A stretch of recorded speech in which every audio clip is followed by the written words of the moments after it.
It is that time of year. You know, we all head to warmer weather for spring break. Hopefully we do. But before you pack your bags, before your kids pack their bags, you need to know how to keep them safe, how to keep yourself safe. And joining me now for more on that, Bree Schwartz from Girls Fight Back. She teaches a program on college campuses called Fight Back on Spring Break. Bree, so good to have you.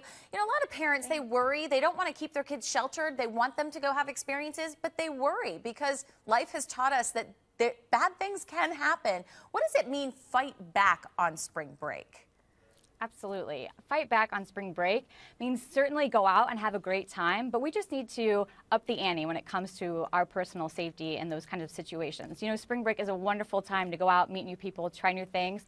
But we just really need to think a lot about what all that entails and kind of the safety precautions we can take. It's taking action before you get into a bad situation. So for some of the parents at home, sending off their 18-year-old or the 18-year-old themselves, what are some of the top rules when you're going out there that you need to think about if you're heading for spring break to keep safe? Absolutely. So even before the trip starts, and certainly each night before you go out, I think it's a great idea to go ahead and get a game plan in mind. Ask yourself some questions like, you know, do I want to drink? How much do I want to drink? Do I want to get physical? Am I going to protect myself? Kind of things like that. So you already know what your limits are before you even go out, because it can be kind of hard to make those judgment calls in the heat of the situation when there's alcohol involved and peer pressure and things like that.